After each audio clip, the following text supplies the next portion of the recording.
Yo, this beat actually really hard.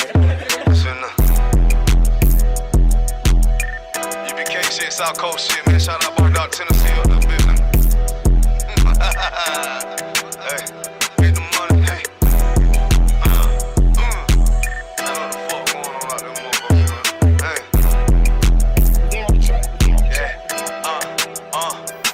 I get the money, nigga. Taste the paper, bitch. Keep all of your morals, never slay for shit.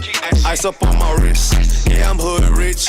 I don't give a fuck about to get pop quick. Yeah, I'm on that shit. Yeah, I'm in the town. Niggas talking about that G, but now they come around. They can't even come around. Yeah, I'm up, nigga. Man, fuck all of these hoes, get the bucks, bitch. I'm a young rich nigga, I ain't tryna flex.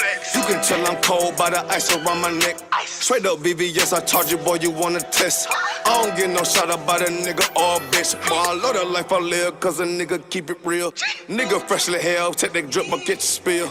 I ain't little flip, getting pimped up out of hills. I'm a straight G-Do, getting paper like a miso. That's that South Coast stain if you tryna hang. You be kidding about it, bang, boy, we rep the same. Nigga tryna talk, but we rep that murder game.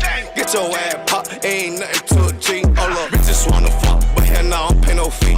Bitches leak 2G, got that ice, I make it sneeze.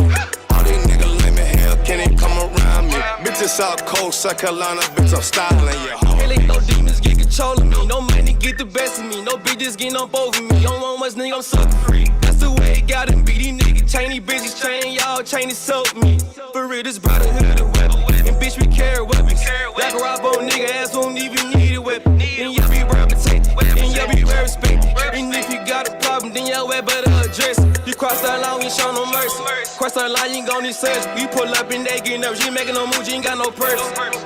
On UBK, so I ain't never worried. I'm putting the work, both of my hands dirty. For real, I learned from the OGs. I'm a young nigga, but I'm a certified priest. And I'm from Tennessee. In this mandatory that I gotta keep my heat. You should play it safe, and we gon' play for keys. For real.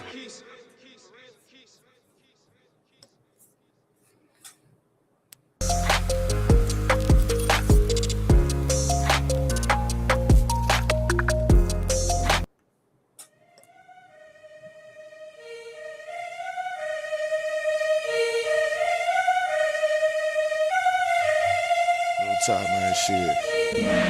Make sure you let these niggas know what time it is, man. You know what I'm saying? Get on this motherfucker. Let these niggas know what time it is, you understand? We royalty, nigga. King Ty really one of the realest. I survived drive-bys from them killers. Like I got 9 lives, I got 9 wives. I said fine wine with them bitches. I'm spitting fire bombs in your city. I got like 8 or 9 niggas with me. And we all ready to die in a minute. One West, we the best in the business. I get offended, I fuck niggas spend it. Talking they get it, but niggas is timid. Rappers is softer than linen. Catch me out parking lot pimping. What more could I give them? I've been the hottest forever. Why would I lie about cheddar? I could do better. I just put loyalty first. Royalty coming whenever. Pull off in a Jetta. Curvacy on me, you sweater. My fault like wearing a sweater in summertime weather. Haters so salty, no pepper. You not that seasoned or clever. I'm with the rebel. Used to pump bass with the treble. Baking a cake in a kettle. I used to cook up the work. Now I just cook with the metal. Gotta keep foot to the pedal. Yeah, let me give it gas on the highway. Let the music blast on the calm day. Break the Glock down into 3 parts. Put the 3 together like Menage. Sipping like Bombay with my enclave. Got my mind made. Ain't no time waste. No. Eating prime steak with a fine date at a fine place. Getting violated. Hey, listen. I already told these niggas. You understand? I called up King Ty. He say, what's up? I say, what's good, my lord? Listen, he like, listen. These niggas ain't ready for none of this. You understand? I said, listen, if the nigga ain't One West, he ain't got on his arm or his chest. I don't give a fuck about the nigga. It's just me and my niggas. We royalty, yeah. I got the hammer, you running, man. Come through your window like rubber man. Snapping your neck like a rubber band. Talk to my dog like the sun is setting. He told me murder you rappers. Uppercut sending you vertical actors. Y'all got me coming with verbal attackers. I might attack you type physical too. So y'all be rhyming the way y'all be shining. I'm blinding these rappers like Mr. McCoo. These haters miserable, we indivisible. Look at these haters like they got no clue. No clue. They hold up ones and them W's. Really, bro, don't get too comfortable. Don't get close. If you ain't cut from the cloth, co-signed by the Boston, we do not fuck with you. Cause you wouldn't last here. I told you the same shit last year. Already told. Keep talking that trash, I have a car, come kick your ass in. Already know. Your jaw like glassware. We pull up, not rocking no mask there. Don't care if you spot us, you know how you got us. It's over, you saying your last prayer. Hey, shalom, shalom, shalom, Israel. You live with the Israelite School of Universal Practical Knowledge. Priest and Captain Soccer will hold down the class live from Memphis, Tennessee. Every Tuesday, Wednesday, and Thursday, we have classes here in Memphis from 6 to 8 p.m. Central Standard Time. Since 1969, the Israelite School of Universal Practical Knowledge has been teaching so-called Blacks, Hispanics, and Native Indians the truth according to the Bible. What is the truth? The truth is that so-called Blacks, Hispanics, and Native Indians descend from the greatest people that have ever walked the face of the earth. The Bible identifies us as the lost 12 tribes of the nation of Israel. And in the year 2025, there's nothing more important than for God's chosen people to learn the truth of who we are, where we come from, and what our purpose is on this earth. So what we like to do with these classes is give brothers and sisters an opportunity to go into this book called the Bible to reclaim to reclaim our righteous place on the earth as kings, priests, princesses, and daughters of Zion. What we like to do is to start these classes off with questions. If any brothers and sisters have questions, type them in online. If there's any questions in the room, all you gotta do is raise your hand. If there are no questions online, then we'll get into the topic of tonight's class. What you see on the screen is rededicated to the truth. All right, rededicated to the truth. As we all who are in the Israelite School of Universal Practical Knowledge are aware of, this Sunday, December 14th at sundown, is the Feast of Hachaanakah. All right. And the Feast of Hachaanakah is the feast of the rededication of Solomon's temple back to the Most High during the time when the Maccabees revolted against the Greeks and took our land back from our oppressors. All right. You can read about Hachaanakah in the Apocrypha in the book of Second Maccabees. I believe it's First and Second Maccabees. And so we'll be having a feast this weekend. If you brothers and sisters tuning in, if you have family, loved ones, people you care about in the Memphis, Tennessee, and surrounding areas, get them in contact with the Israelite School of Universal Practical Knowledge. All right.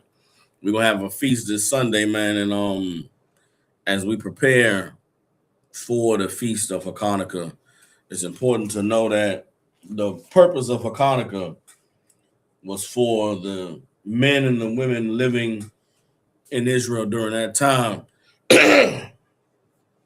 to reclaim our land from an oppressor, was a monumental testament to the Lord being with us, right?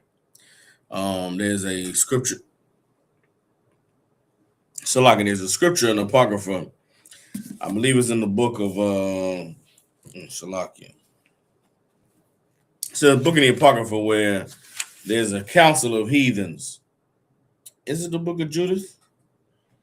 I believe it is the book of Judith. We're going to start off with that. There's a scripture in the book of Judith where heathens are having a council about going to war against the children of Israel. And in the preparations for this war against the children of Israel, one of the heathens says, we have to find out whether or not this people is right with their God. Because if this people is right with their God, then there's no military force that's going to be able to affect them or topple them because their God is strong.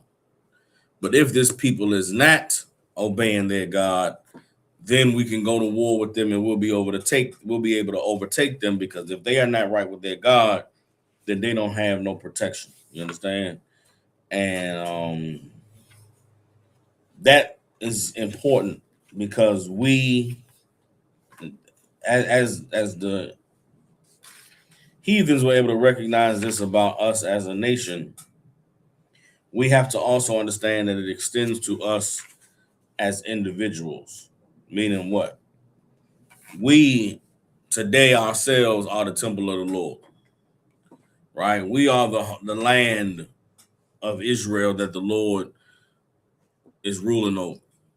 And when our adversary, the devil, comes to attack us, comes to destroy us, if he finds us serving the Lord, then there's nothing that he can do, then we're protected. But if he finds us disobeying the Lord, if he finds us weakened, then we can be overthrown. But just like Israel was overthrown at one time in the past, and righteous men rose up to fight and take it back, and when we took it back and rid ourselves of the enemies, there was a need to rededicate the temple. We ourselves today find times in our lives where we have been overtaken by our enemy, where we have been overthrown in our service to the Lord, overthrown in our complete dedication to righteousness, overthrown in our understanding of and willingness to accept counsel and to take it and to do what we're told to do. When you find yourself in a place in life where you have been overthrown by the enemy, you've been overthrown by our adversary, when you find yourself having fallen away from all the right that you know to do, and you find yourself having not taken heed to all the counsel, there's a need for you to fight to take your spirit back. There's a need for you to fight to get back in control of your body and in control of your life. And when you do that and you come back to the Lord, there is a need, the same way that the righteous men who fought and took Israel back from the oppressors had to rededicate the temple. There's a need for us ourselves to rededicate ourselves back to the Lord. So that's what tonight's class is going to be about. You understand?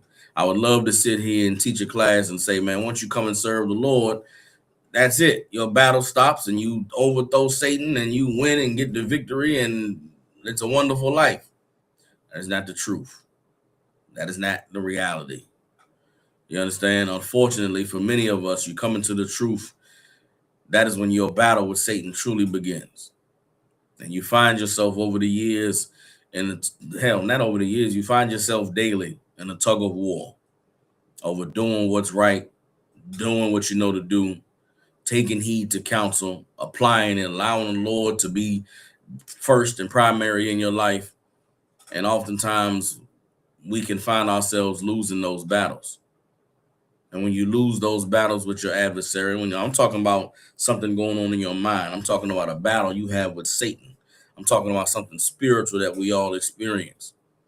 You find yourself on the losing end of those battles, and you find yourself on the losing end of making those decisions. You look up one day and you realize that you strayed away from the Lord. You strayed away from doing what you were chosen to do, strayed away from being the person that he called you to be. And in those times and in those moments, you have one or two choices to make. Either I'm going to continue to allow myself to slide and be overthrown, or I'm going to mount a defensive and I'm going to take myself back from Satan. And I'm going to stop doing the things that I know not to do. And I'm going to go and get counsel. I'm going to get help. I'm going to get around the brothers and sisters. I'm going to strengthen my spirit, strengthen myself so I can be who the Lord called you to be. And then you fight to get back in control. And once you get back there, you have to take some time to find out what must I do so that I don't fall again, so that I don't slip again, so that I don't lose this comfort and this zeal and this love for the truth and the Lord that I have right now. In those moments is when you have to rededicate yourself to the truth. All right. So that's what the next class is going to be about. Again, I don't see any questions online. So because I don't see any questions, we want to go ahead and get right into it. All right. First scripture, I need to find this one in Judah. So y'all bear with me. Salaki. I'm not going to find it on there. Hold on. See something. See if I can find it on here. Bear with me for a second, y'all. I'm going to try to pull up the scripture in Book of Judah. All right. King James Bible Online.org is a good website. Right, you go to King James Bible Online.org. They give you King James Standard Edition, King James 1611, and you can look up different words. All right, so the words that I'm going to search in here is going to be okay.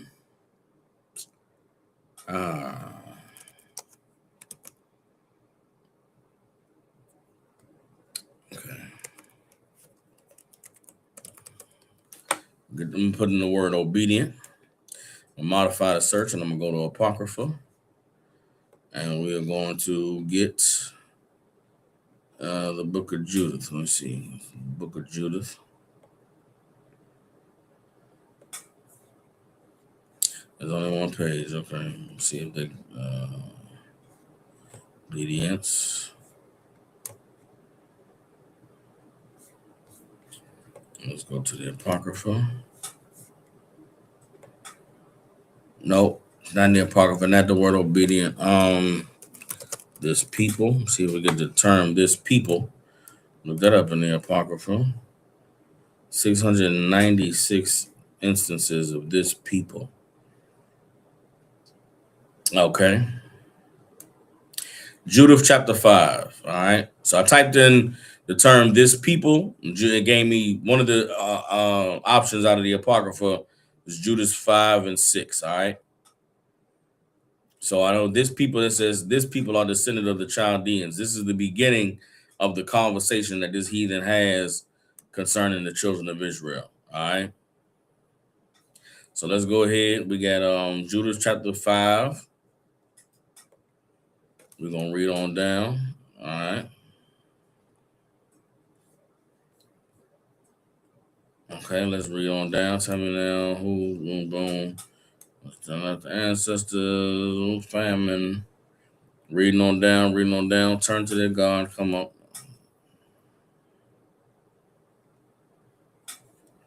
All right, here we go. I'm going to go ahead and pull the scripture. I'm going to pull the scriptures up on the screen so y'all can see them as I read them, all right? Once again, if you want to join into the class, let me know. I can send a link out for you brothers and sisters that's tuning in online. I can send out a link so that you are able to see the class. Not see the class, so that you can be seen on screen. If you had any questions or some of you officers out there may want to come into class and read, if that's the case, just let me know and I can go ahead and add you into the class, all right? I want to make sure that these classes are fully interactive for brothers and sisters to participate in the ways that they would like. So if you want to get on the screen to be seen, to ask a question or to read a scripture or anything like that, then y'all just let me know and I can put the link in the chat, all right? All right, so boom, here we go. This is the book of Judith. We in chapter 5, and we're going to start with verse 20, all right? It says, now, therefore, my Lord and Governor, if there be any error against this people, and they sin against their God, let us consider that this shall be their ruin, and let us go up, and we shall overcome them. But if there be no iniquity in their nation, let my Lord now pass by, lest their Lord defend them, and their God be for them, and we become a reproach for all the world. All right. This heathen understood something. He understood that the children of Israel cannot be overtaken carnally.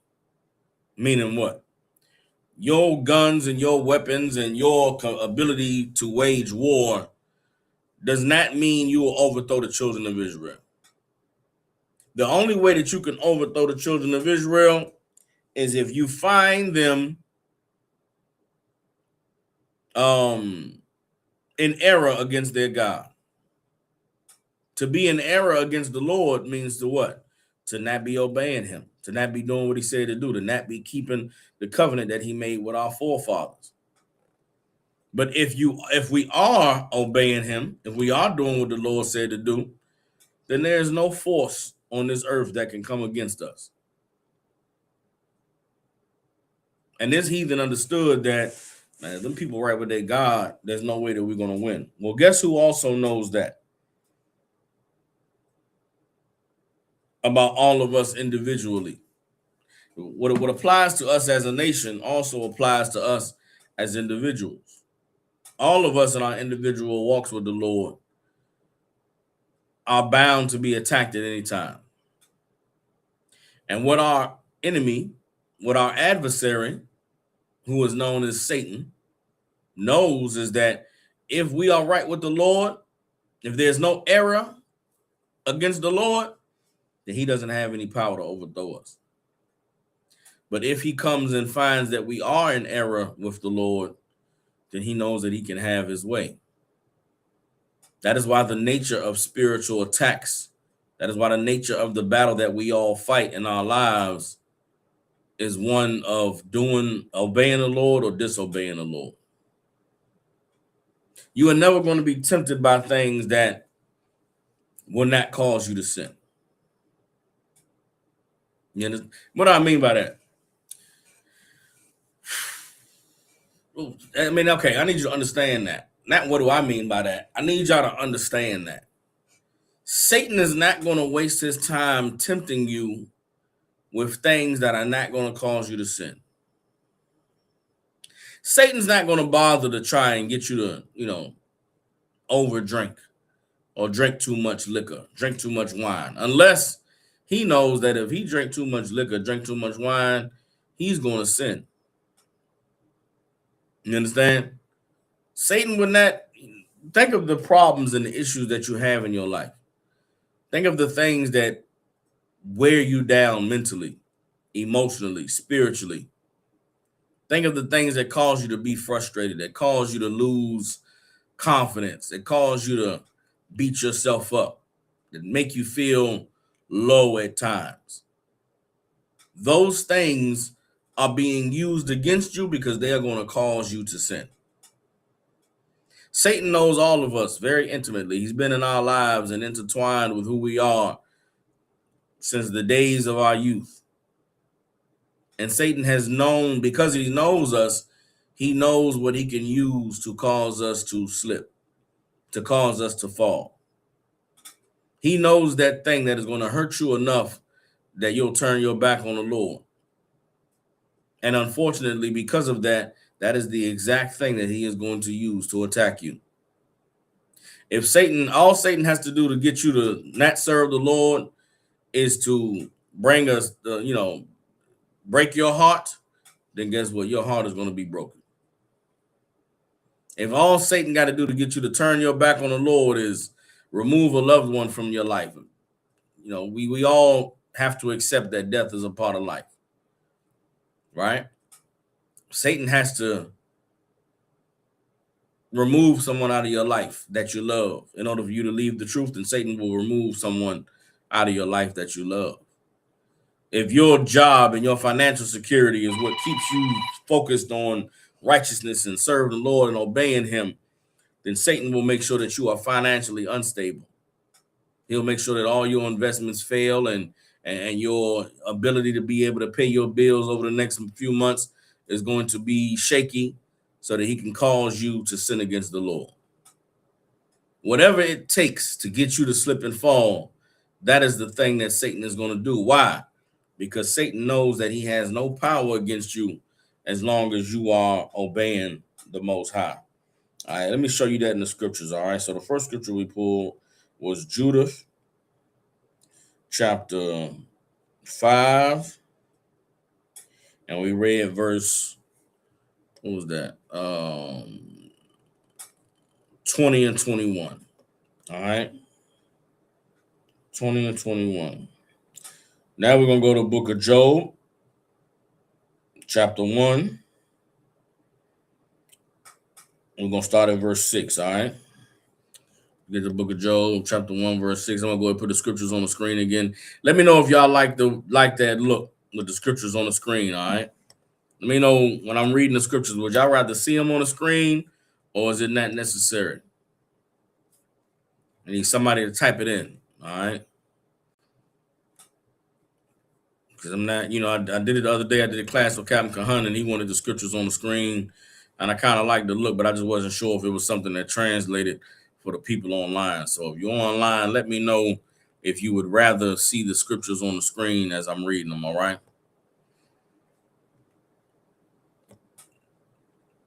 All right. Okay, so here we go. This is the book of Job, chapter 1. And we're going to start at verse 6, all right? Let me read up a little bit.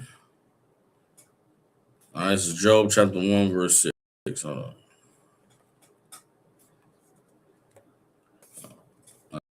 Come on. All right. Job chapter 1, verse 6 says, Now there was the sons of God came to present themselves before the Lord, and Satan came also among them. And the Lord said unto Satan, Whence comest thou? Then Satan answered the Lord and said, From going to and fro in the earth, and from walking up and down in it. What does that mean? Satan came to give a report. And as he came to present himself, the Lord asked Satan, man, where you been? What you been doing? Satan's reply was, I've been doing my job, man. I've been going back and forth, to and fro in the earth. Why? Satan's responsibility, his job is to test men, is to be the tempter, to try and get who he can to disobey the Lord. Why? Because Satan is the Most High's measuring stick. You understand? Satan is a tool that the Lord uses to measure our dedication, to measure our righteousness, to measure our ability to persevere. You understand? How does the Lord know that you are a deserving child, that you're actually a good kid, that you learned your lessons, and when times get hard, you will stand with him and be loyal and be dedicated? How does the Lord know? He sends Satan. He sends Satan, and when Satan tests you, you prove to the Lord who you are. The Lord sends Satan and you overcome. The Lord look at Satan and say, see, I told you. Solid, man. The Lord sends Satan and you fall. Satan goes to the Lord and says, see, I told you wasn't nothing. Told you he was weak. Told you if you just did this, this, and that, I'd take him out. And the Lord say, you know what? It's all right. He going to bounce back, though. And you better bounce back. Let's keep reading. This is Job chapter 1, verse 8. And the Lord said unto Satan, hast thou considered my servant Job, that there is none like him in the earth, a perfect and upright man, one that fears God and escheweth evil. What does it mean to eschew evil? To eschew evil is like you keep evil as far away from you. Job was a man that feared God and eschewed evil, which means what? He did everything right. Job was a perfect and upright man. So what is the Most High doing? He's saying, Satan, did you try Job? Did you tempt Job? Verse 9. Now this is Satan responding about Job the same way that heathen in Judith responded about going to war with the children of Israel. This is how you know that the same way our enemies can't come against us if we're right with the Lord, the same thing applies in the spirit. Job chapter 1, verse 9. Then Satan answered the Lord and said, does Job fear God for naught? Has not thou made a hedge about him and about his house and about all that he has on every side? Thou hast blessed the work of his hands, and his substance is increased in the land. Meaning what? Job got a good life. You've been good to Job, Lord. You done gave him everything he asked for. So of course Job is going to fear God and eschew evil. Why wouldn't he?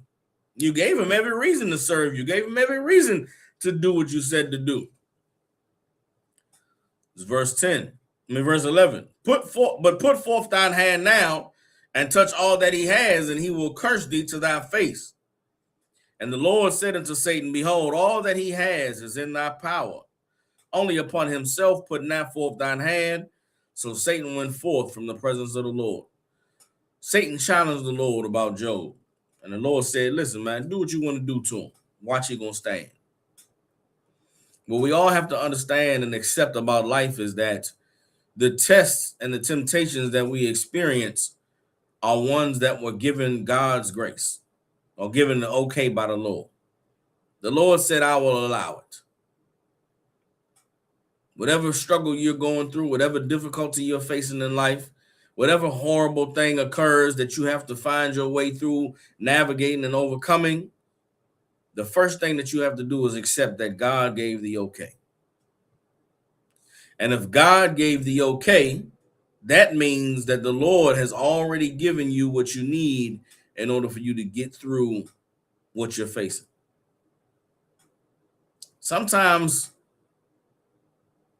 when we go through things in life, we only see the negative. We only see the evil. We only see the sadness. We only see the setback. Sometimes you have to recognize that in life,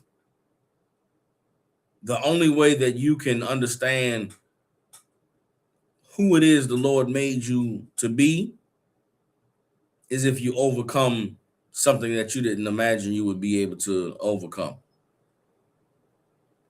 So in order to gain that strength, in order to gain that pride, in order to have that knowledge of self and that understanding of your capacity to do great things, you got to go through the fire, man.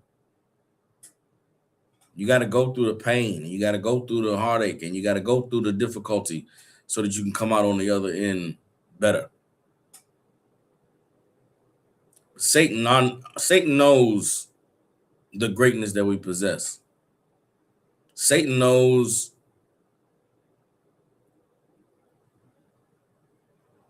the potential that we all have to do something amazing in the name of the Lord.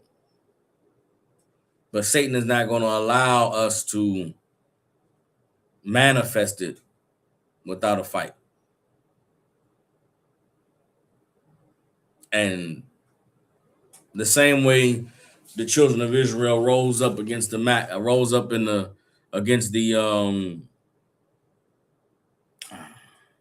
Ptolemies during the Maccabean Revolution and took Israel back from our oppressors and rededicated the temple to the Lord, we're going to have to rise up against Satan. And we're going to have to go into a battle to free ourselves from his control, to free ourselves from his influence, to free ourselves from his lies. And we're going to have to take ourselves back and then rededicate ourselves to the service of the Lord. You understand? Let me get the book of Hebrews chapter 12. We're going to go into Hebrews 12, and we're going to read about the chastisement of the Lord. You understand?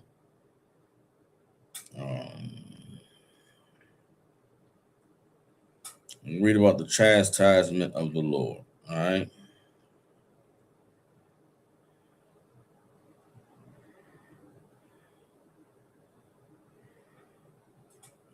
All right.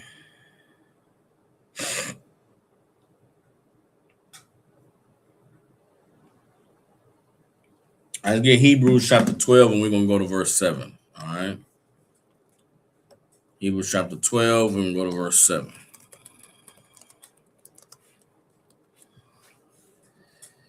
All right?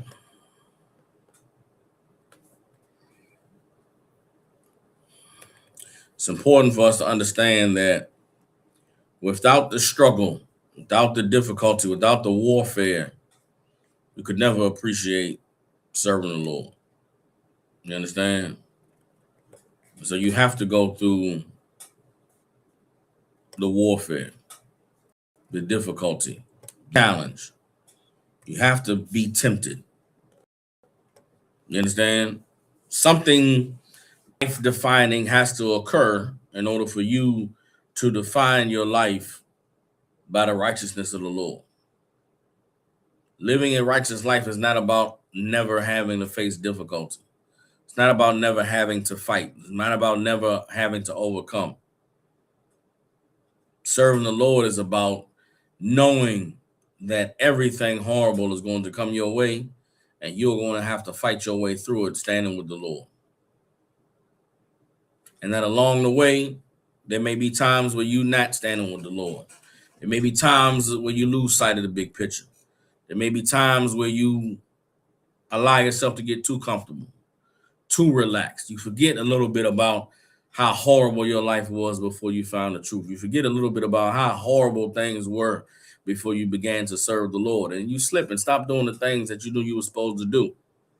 And then you wake up one day and you realize that you in hell, that none of this stuff is working out for you, that everything is crashing in around you.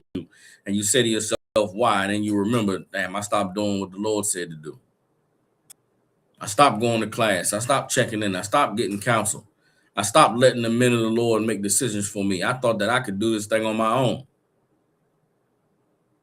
Sometimes for some of us, that's Satan's biggest weapon against us is our own mind. Satan's greatest tool against us is convincing us that we know best. I ain't got to go to them for that. I ain't got to ask for that, permission for that. I ain't got to check in about that. It's a small thing and a big deal. All right. Sure it wasn't. What's amazing to me is in the times in my life before the truth and in the truth, you know, when I get into a place, a position in life where I recognize, damn, I don't know what I'm doing. I'm not sure if this decision is the right decision. I'm not sure how things may turn out if I do this or do that. I would tell myself, but I can live with it though. However it turn out, I can live with it. That's not a righteous way of going through life.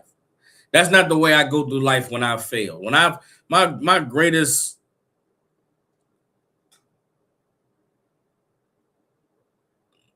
the easiest times in my life have been the times when I failed and given up thinking that I know what's best. And because I've given up thinking I know what's best, I just let the men of the Lord make decisions for me. I remember when I first came into truth, I was at that place in life where I knew I don't know what the hell I'm doing. So I'm just not going to do anything. I'll just do whatever they tell me to do.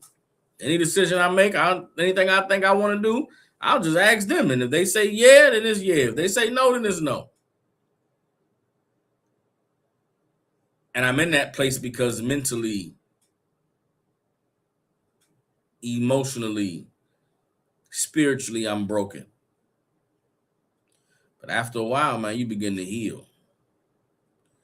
And things begin to come together and start to work out. And, you get to getting back on top and getting back to the life that you know you deserve to live and doing the things that you know you're capable of doing. And somehow you forget that I don't know what the hell I'm doing.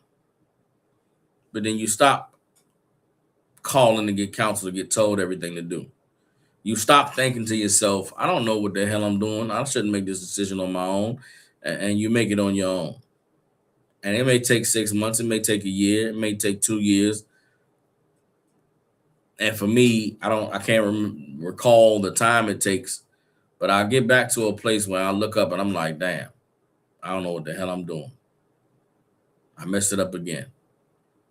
Right back where I was. And in that moment, I accept. I gotta call and get counsel. I gotta let these men make decisions for me again. I gotta let them tell me what to do again. And I get back to a place in life where my mind is at ease and I'm at peace and everything is cool because I'm no longer the one making the decisions. I'm letting the men of the Lord tell me what to do.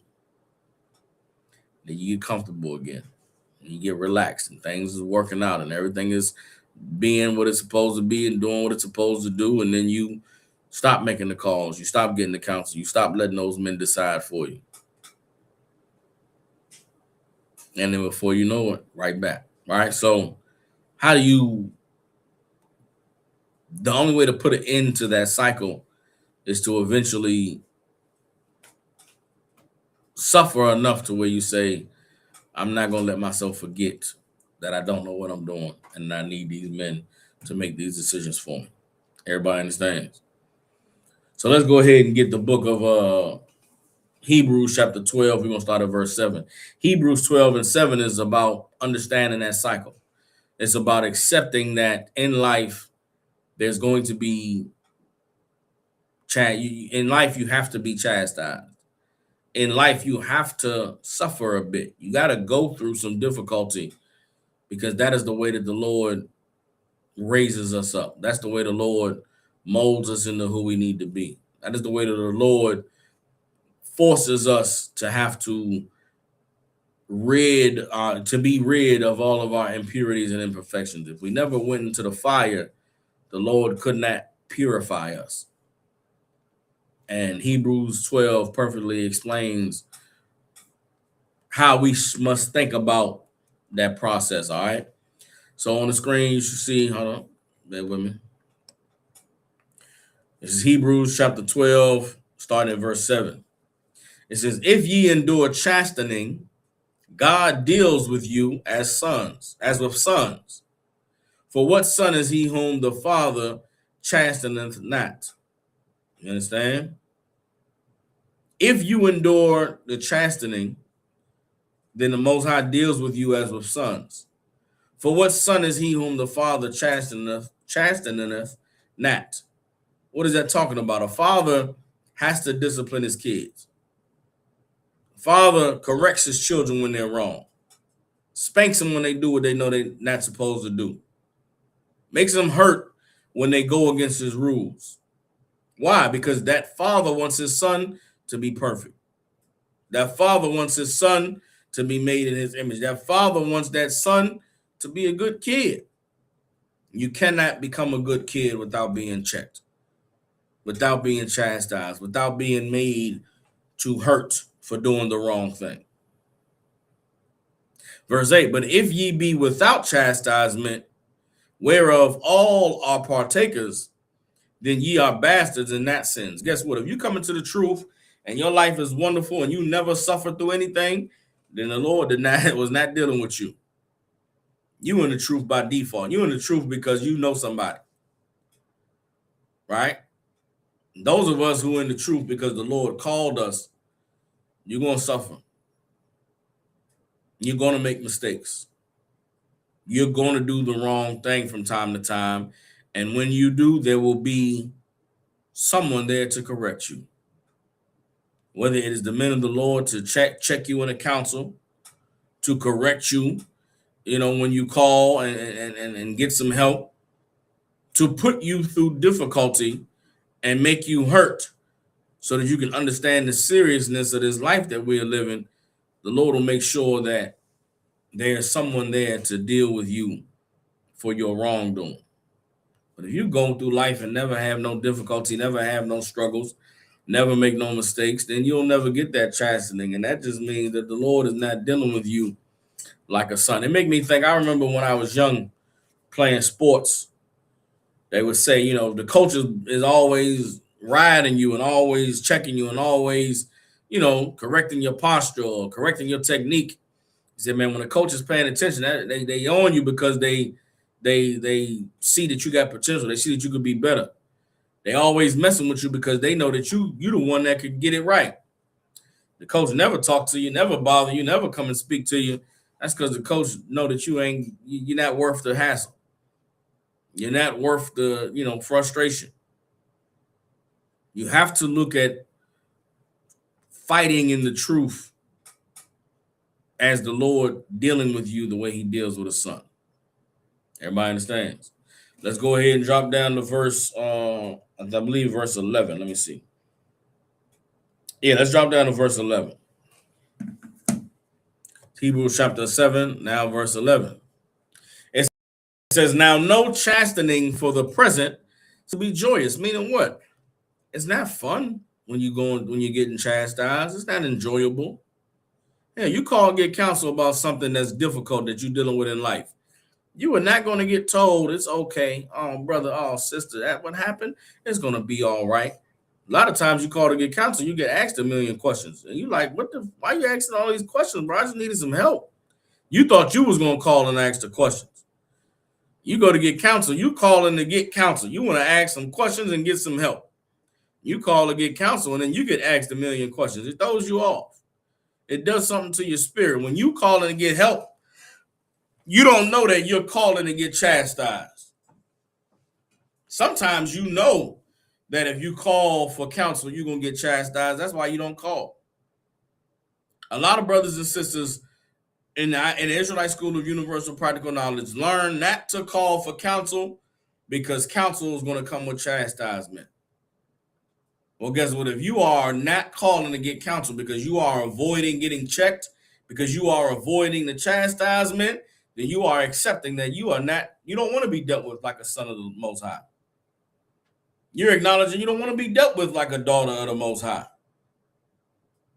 If you understood the truth, if you serve the Lord, you would welcome chastisement. You would welcome correction. You would welcome when you calling for help, tell me what's wrong. You think that what's wrong is this story you have to tell.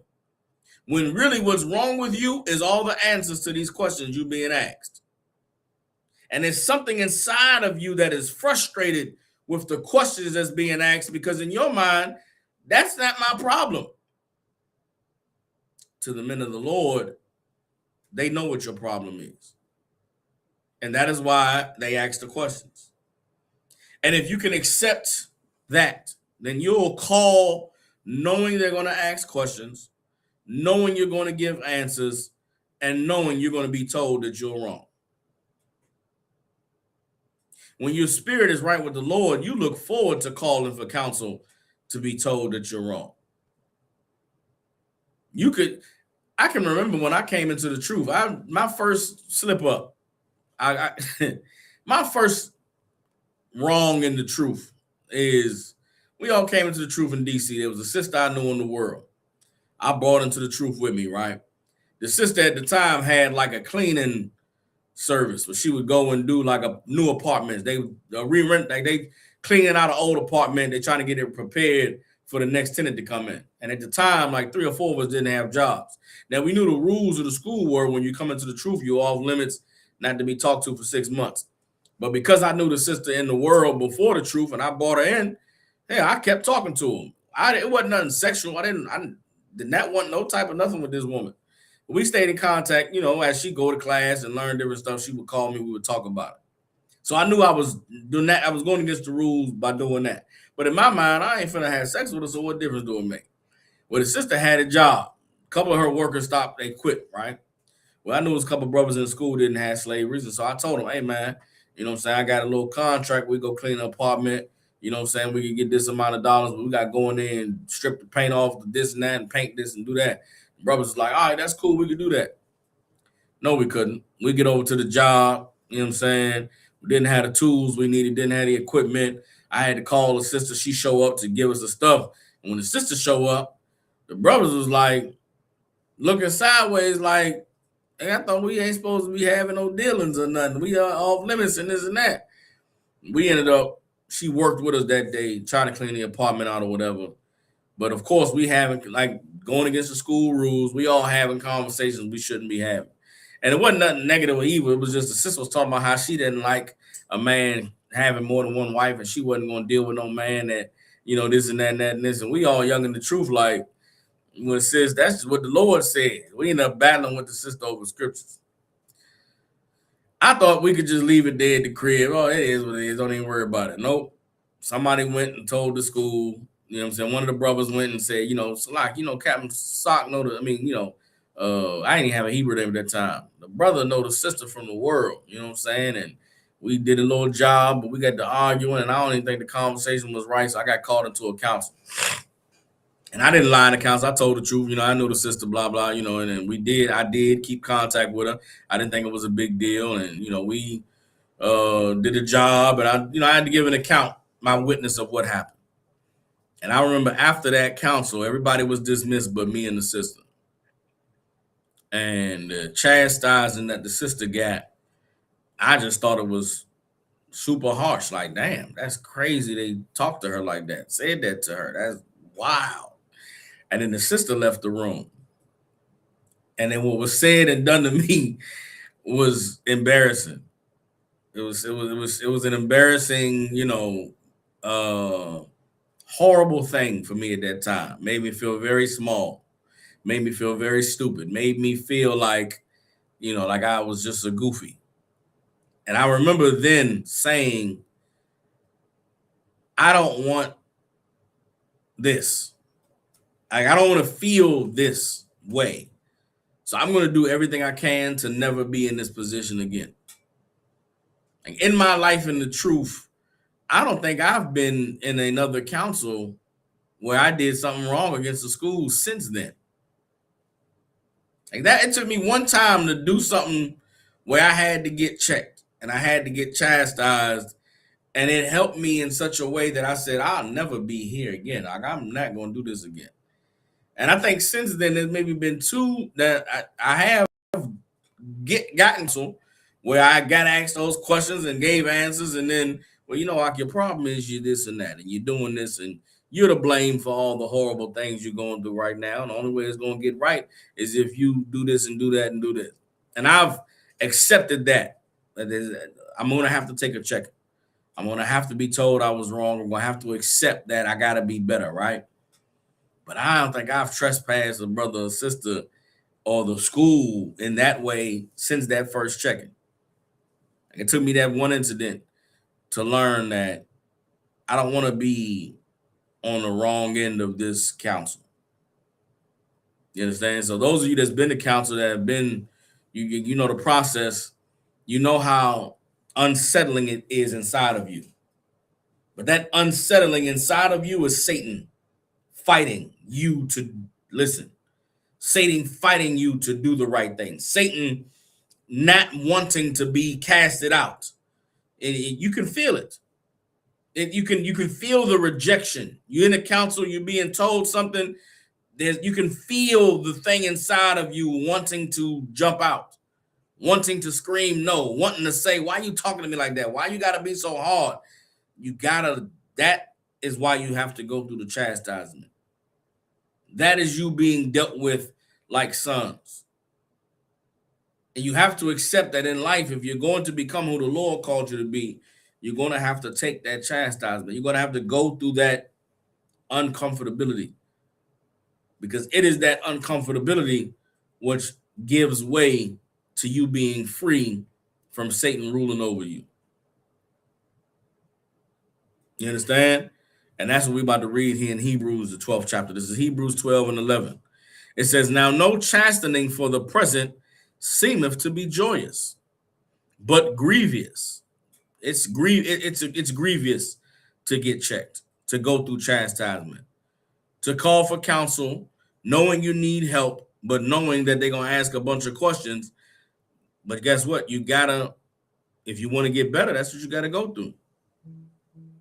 It's not a good thing. It's not a joyous thing to get checked. It's not a joyous thing to go to counsel. It's not a joyous thing to confess your faults. But if you really want to be better and serve the Lord, then guess what? You'll put yourself through that grief. Reading on in Hebrews 12 and 11. Nevertheless, afterward it yieldeth the peaceable fruit of righteousness unto them which are exercised thereby. Meaning what? If you go through the chastisement, the fruit that you'll receive is righteousness. When you go to get counsel, when you go to get corrected, when you go to get help, in the end, the result is going to be you're better. Right? The result is going to be you're closer to the Lord. You've learned a lesson and you're doing what's right. You're back on track, obeying the Lord and serving him, and you're not in error. But you got to go through the grief and the chastisement. You understand? But if you are exercised by it, then what you'll have in the end is righteousness. It's like going to the gym. Go to the gym, get on that treadmill, lift those weights.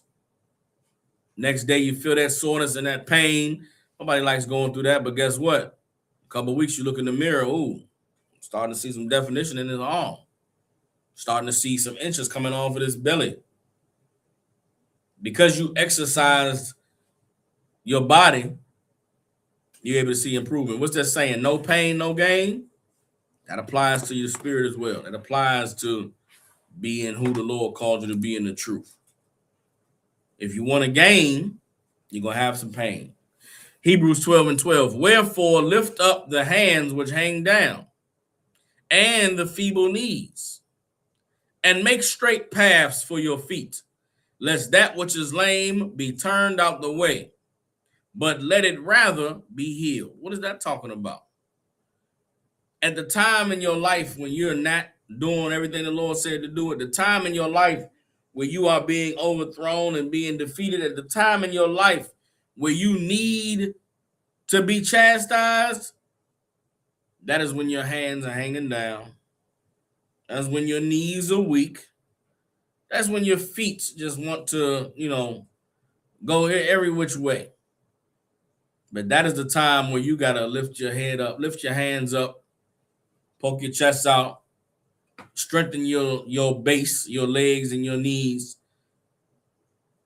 and then you got to be healed. Everybody understands. Let's drop that. Let's get go from Hebrews 12 to get Proverbs chapter 24 verse 16. Proverbs 24 and 16.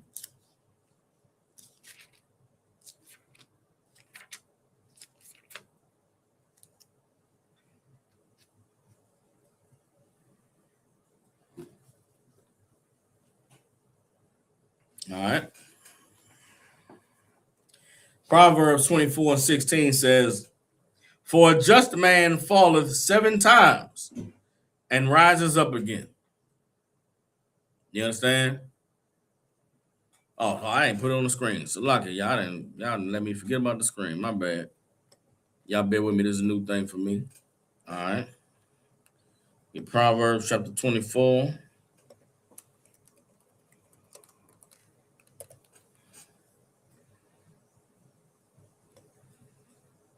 down to verse 16.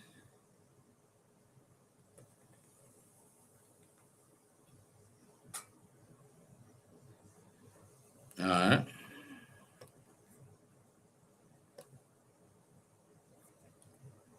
Proverbs chapter 24, verse 16. Nah, come on now. Hold on, bear with me.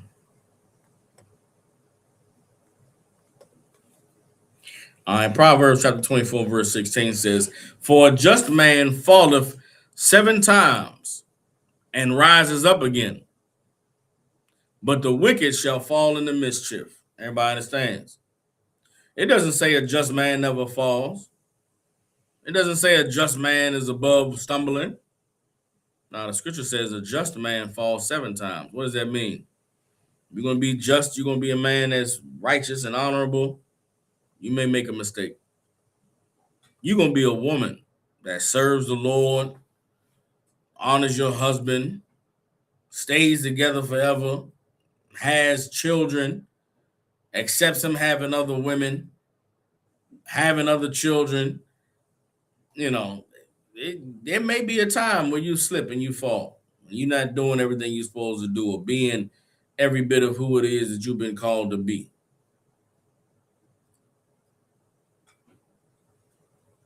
What makes you just is that you get back up more times than you fall. But falling and just staying down is what leads you into mischief. Everybody understands? Satan's job is to get you to fall into mischief. Satan doesn't win by getting you to fall. Satan wins by getting you to stay down.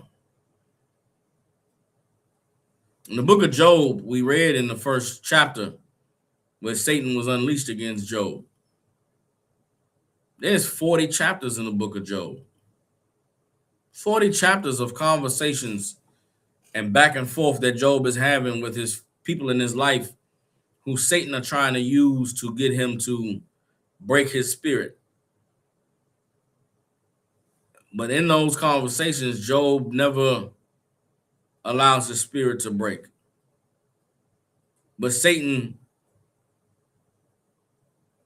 is behind these conversations because it wasn't enough to get Job to fall. And Job, even though he fell, got back up. You understand? You cannot lose yourself over stumbling in the truth. You cannot lose yourself over making a mistake. You can't lose yourself over doing something wrong. You got to face it. You got to take the correction. You got to go through the pain.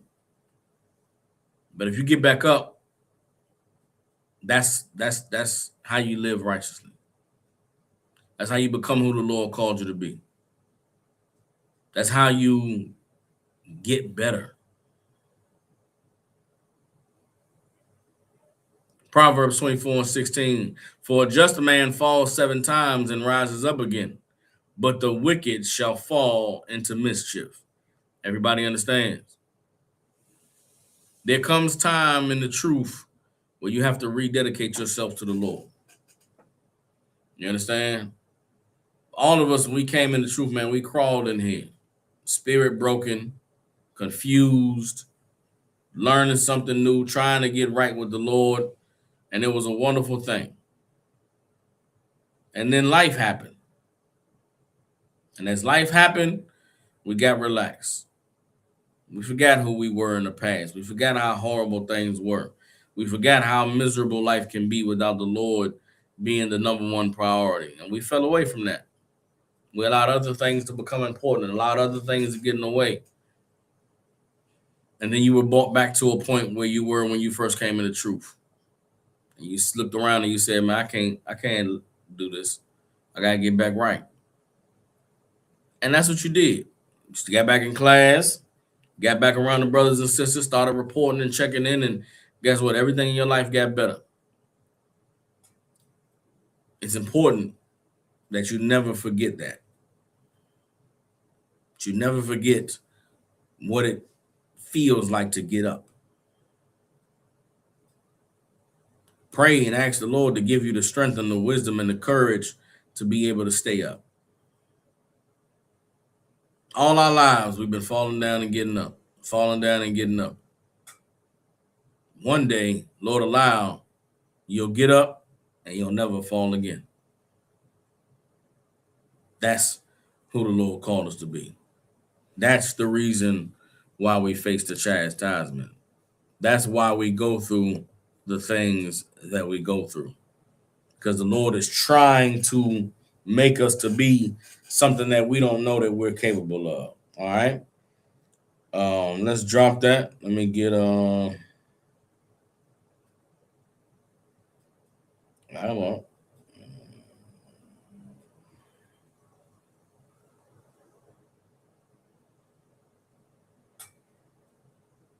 Let's get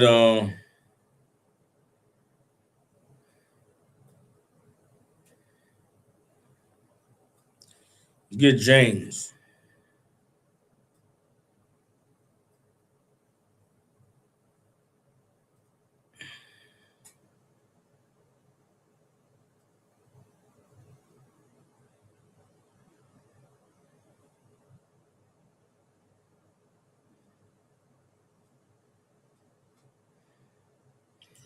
Get James chapter 1, verse 12.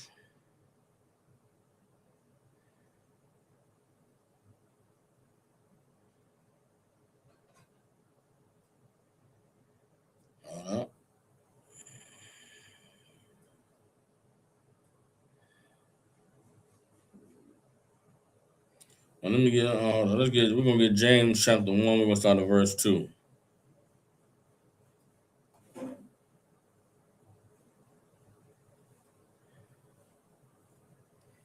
We'll read down to verse 8, then we're gonna read verse 12, all right? Boom, let's get it. James chapter 1.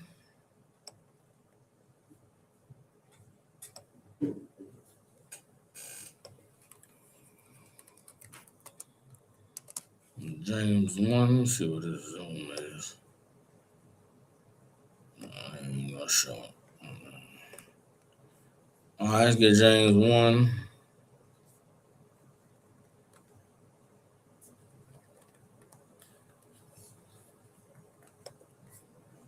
All right.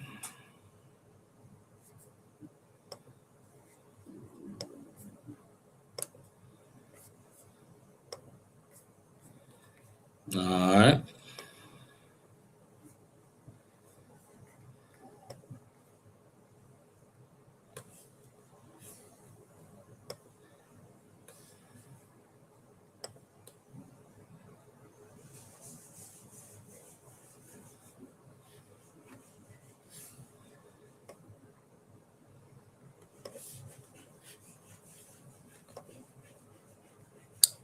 Come on, B.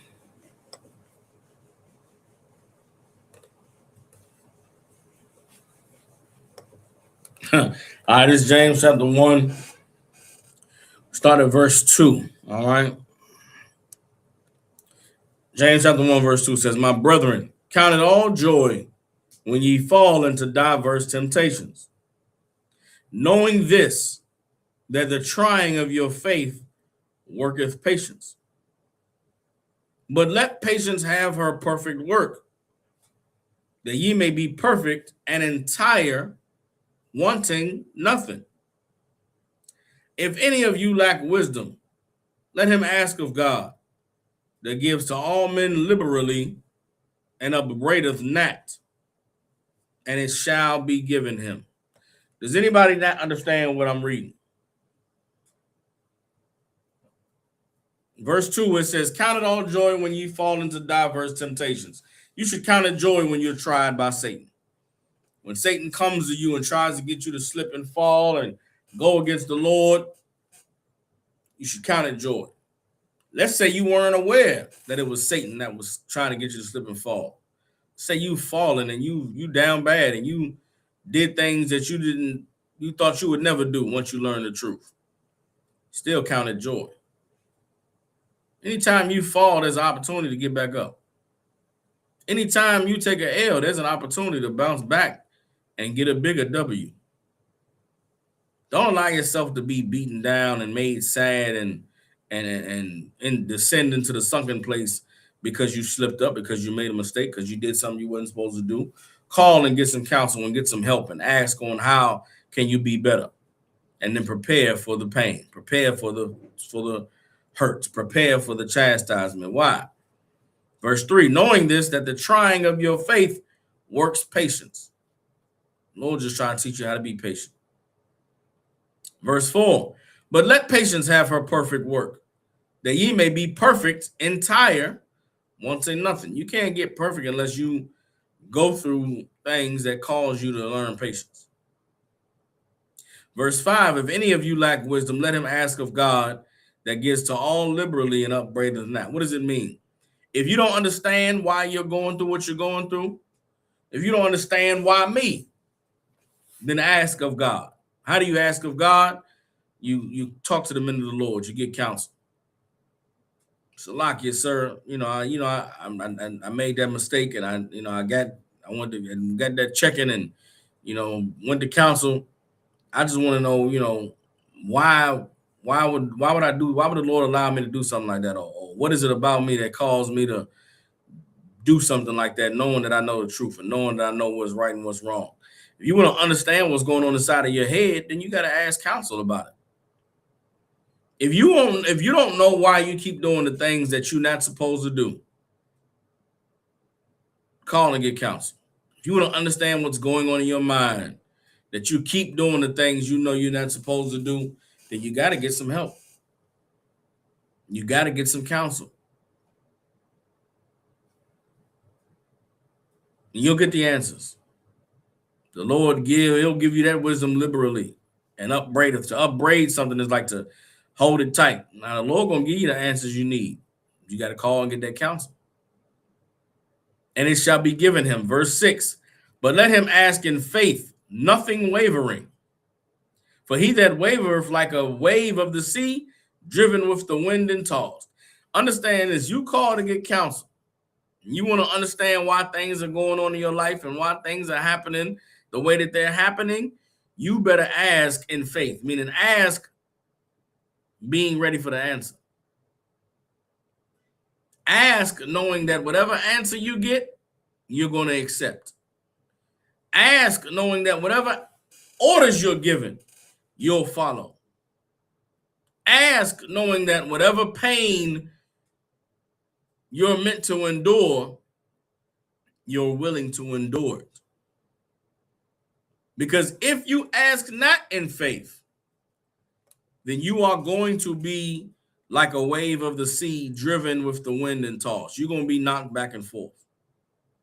And unfortunately, a lot of us have been in that place where you call and get counsel and get help, and the answer you get is not the one that you expected. It's not the one that you wanted. And your reaction to it is, F that. I'm not doing that. That's crazy, man. That's silly. Ain't no way that's the way of the Lord. Now you're like someone tossed back and forth. Why?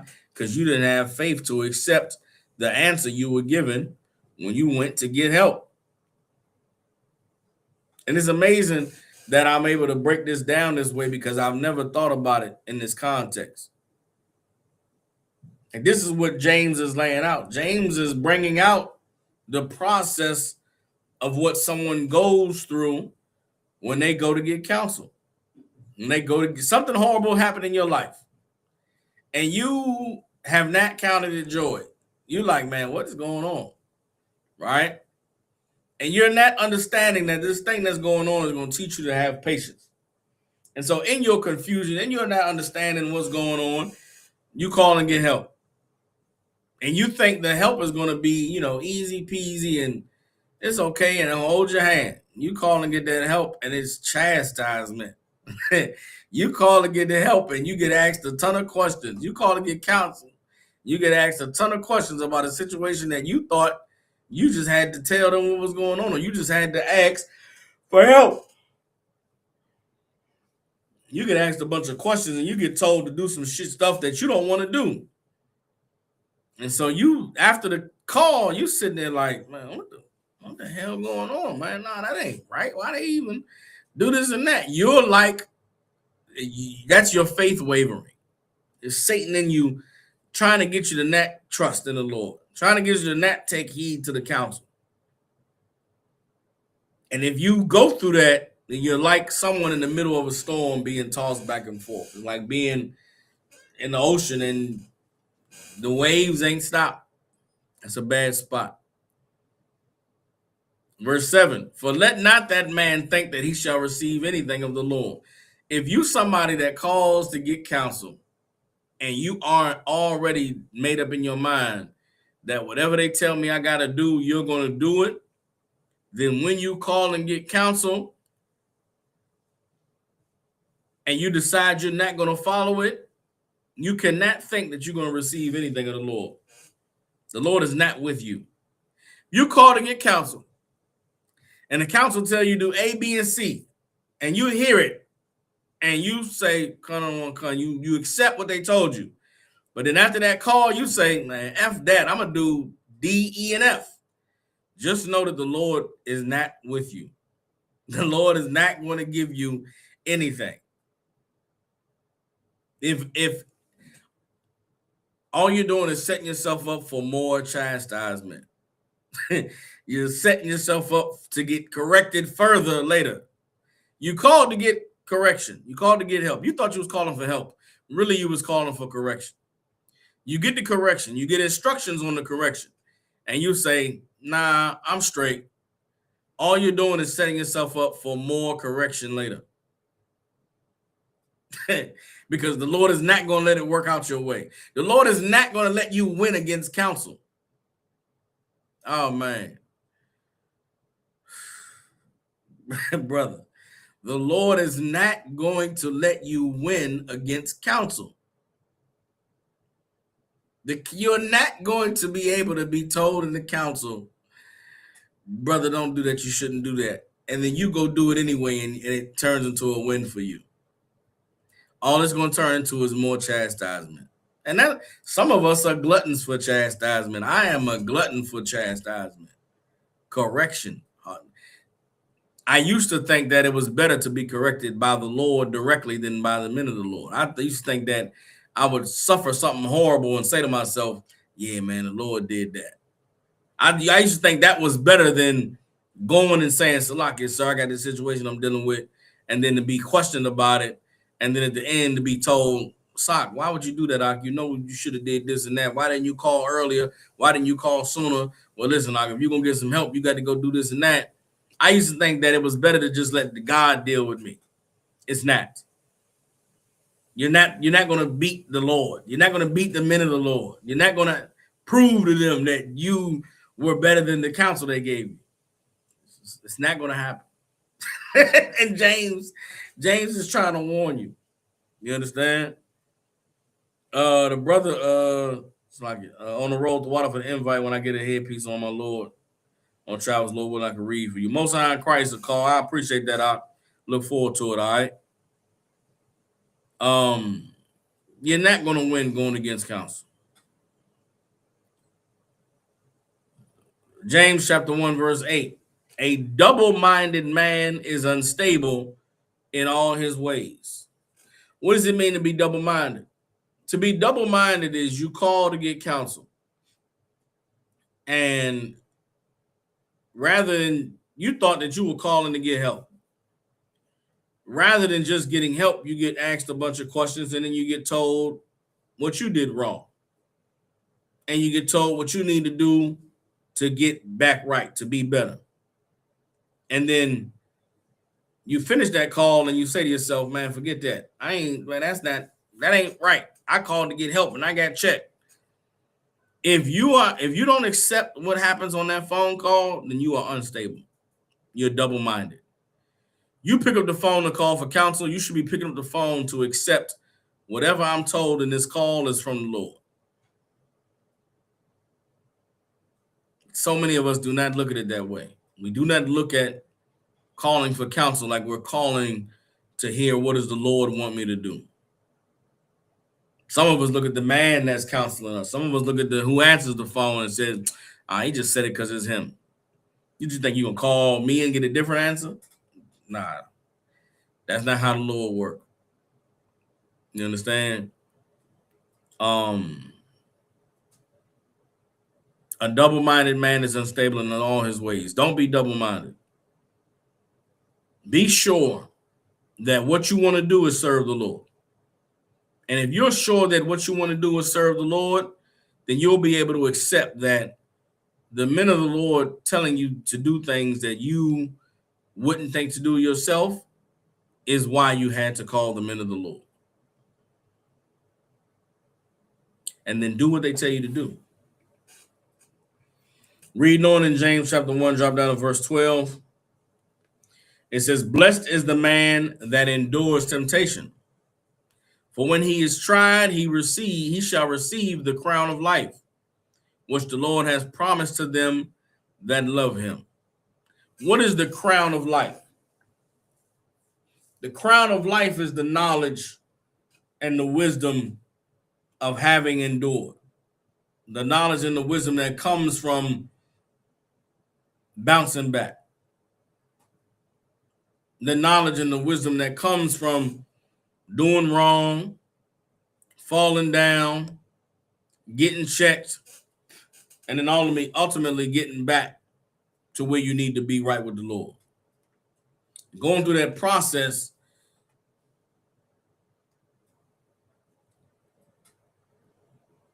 makes life better. It allows you to rule over yourself. It allows you to be in control. It allows you to be back right. And it's the thing about being back right that we all have to accept is a part of our journey in the truth. It's not always okay. I remember coming in the truth, right? And it was easy to feel like, yeah, I'll never sin again. I'm gonna always do everything right that the Lord said to do. I remember coming in the truth and feeling like there were things in my life that just would never, ever happen again because now I'm in the truth.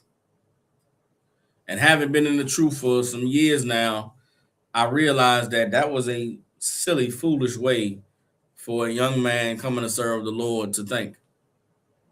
Because some of the things that I said, that was behind me forever.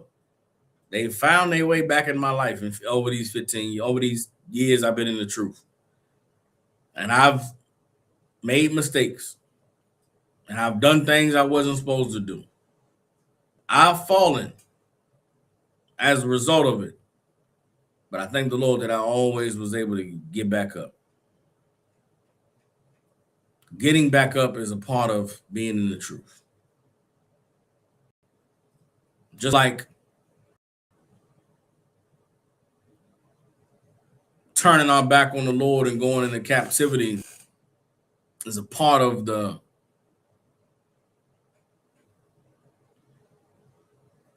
Israelite experience.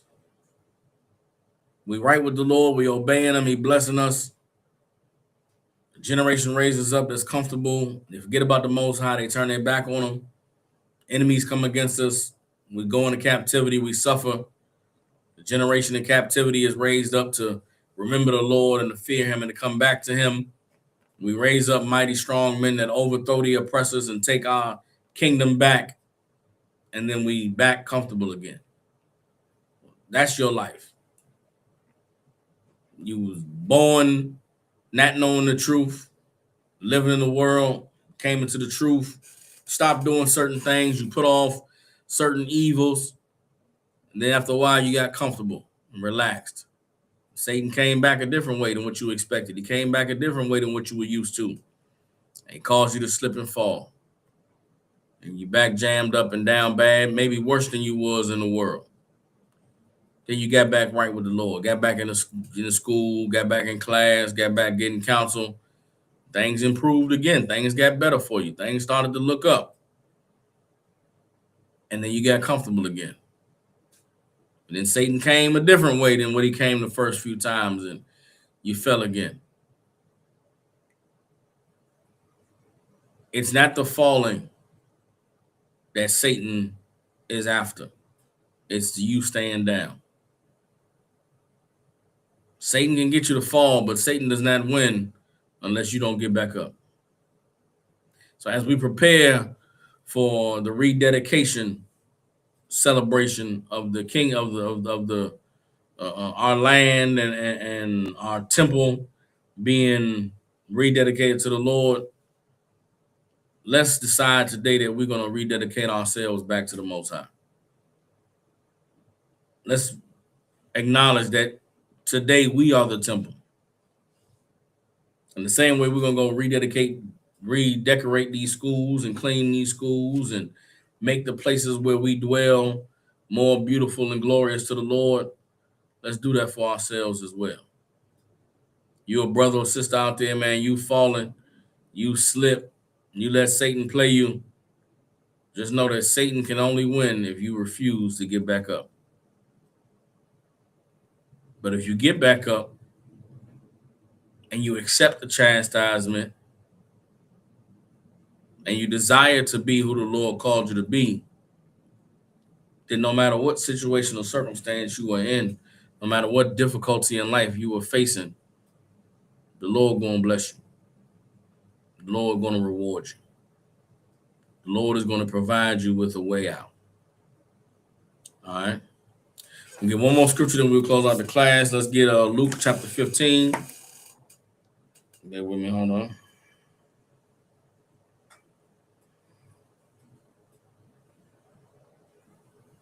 It's Luke 15.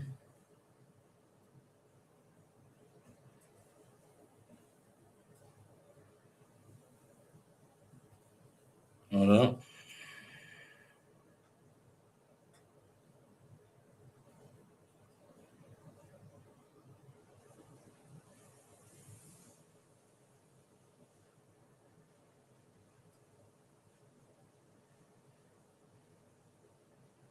Hold up.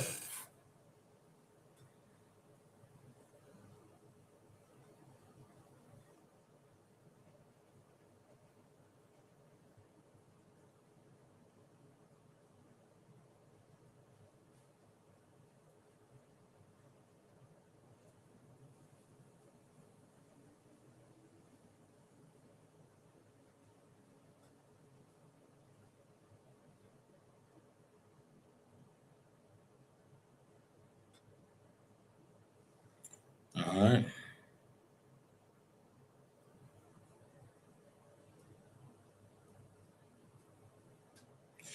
All right, let's get Luke chapter 15. We're going to start at verse 18. We're going to read down to 24. All right. We'll close out the class. All right. This is Luke 15. Boom, boom, boom, boom, boom, boom. And this is the parable of the prodigal son.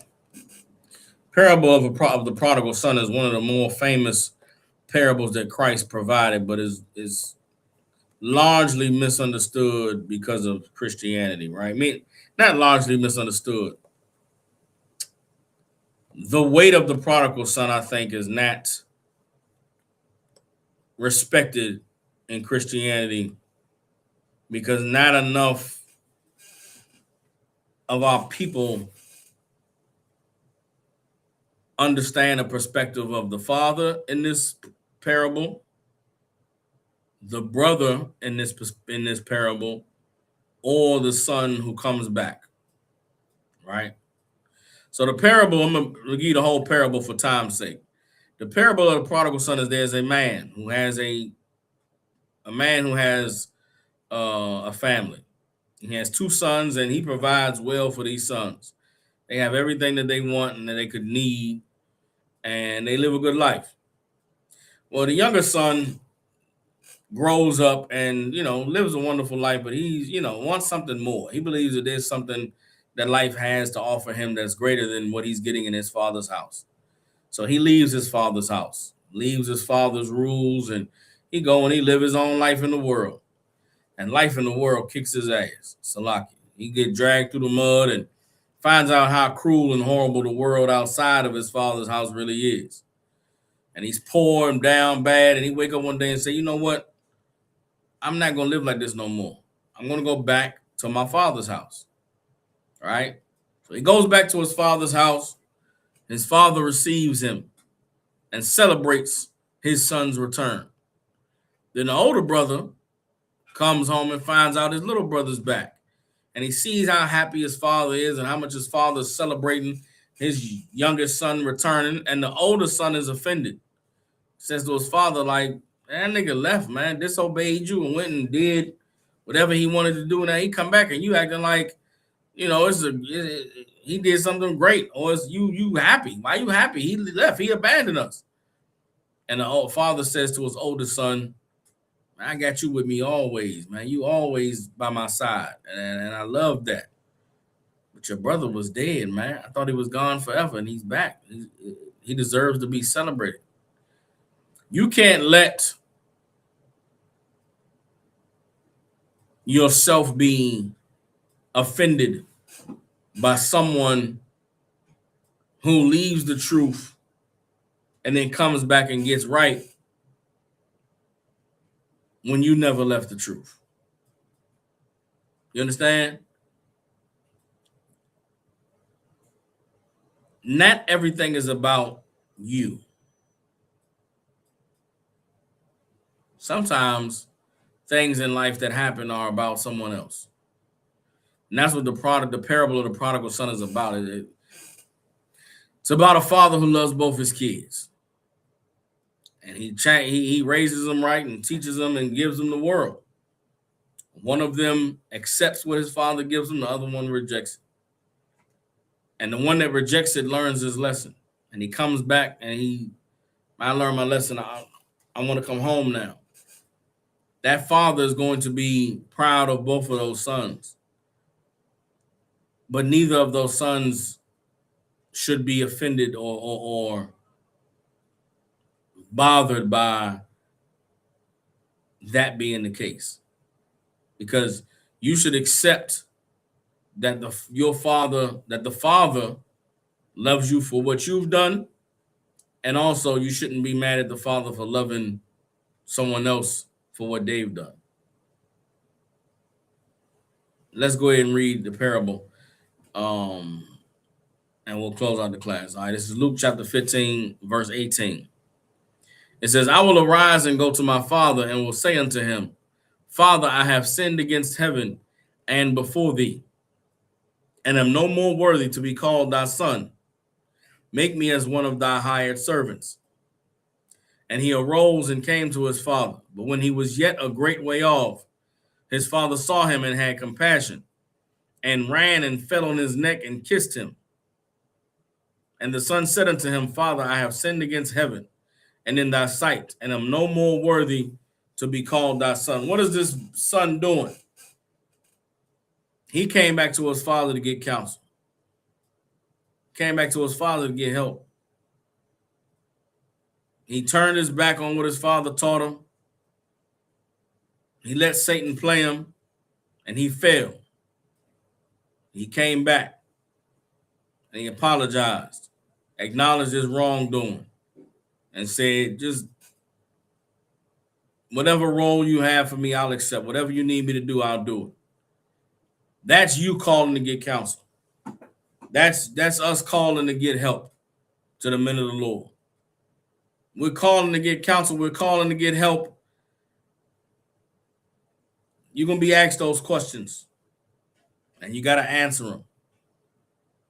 And you're going to be chastised, and you got to accept it. You're going to be given instructions on what to do to get right, and you have to follow them.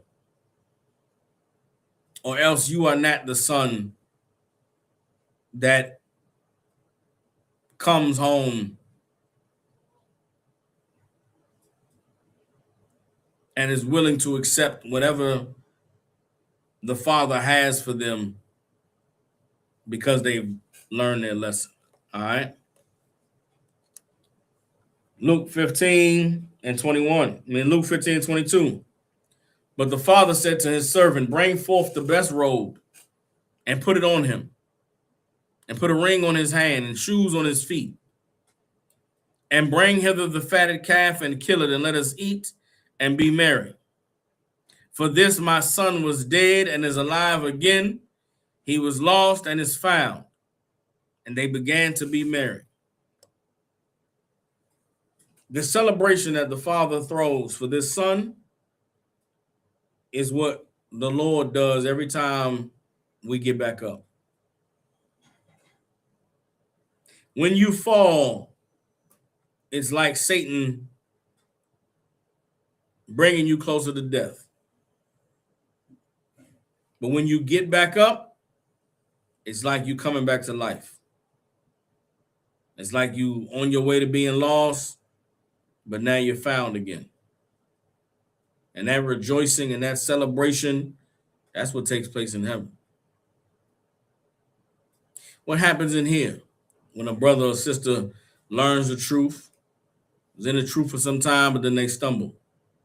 They make mistakes, do things they're not supposed to do. Some brothers leave. Some brothers lose rank. Some sisters get checked. But then they accept where they were wrong. They take accountability. They put in the work to get corrected, to become better. Those who stay, they're glorified by the Lord. You see their growth. You see their maturity. You see their strength. Those that fall off and disappear for some time, they come back. Good to see you, Art. Glad you're back. You just get, you know what I'm saying, get to it. Do what you got to do, Art. You know what I'm saying? And it's a joyous thing to see brothers and sisters still fighting. The point is, it's always going to be a fight. Don't let yourself be deterred by losing a battle or two. Satan powerful, Satan strong. Satan been winning battles for a long time. But Satan does not get the victory over you until you stop getting back up. So December 14th is the Feast of Hachaanakah, the celebration of the rededication of Solomon's temple back to the Lord during the days of the Maccabean revolution against the Greeks.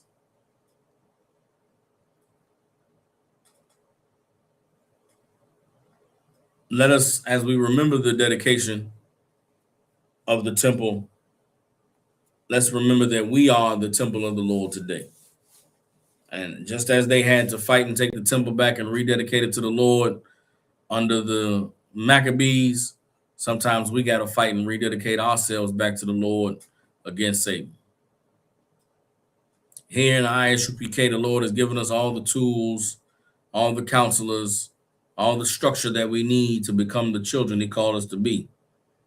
The responsibility is on us to stand in where the Lord called us to be and to endure what he's seen fit for us to go through so we can come out on the other end the children that he called us to be. And with that, clap it up. With the Israelite School of Universal Practical Knowledge out of 1 West 125th Street in Harlem, New York.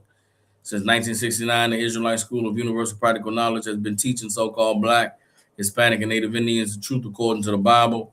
What is the truth? The truth is that so-called Black, Hispanic, and Native Indians descend from the greatest people that have ever walked the face of the earth. The Bible identifies us as the lost 12 tribes of the nation of Israel. And in the year 2025, there's nothing more important than for God's chosen people to learn the truth of who we are, where we come from, and what our purpose is. You brothers and sisters out there, got family, loved ones, people you care about in the Memphis, Tennessee, and surrounding areas, get them in contact with the Israelite School of Universal Practical Knowledge. And with that, I'll see y'all tomorrow for class. Maybe General Muhammad teaching, but if so, we will be on the screen. If General Muhammad is not teaching, then I will be holding class. With that, shalom, Israel.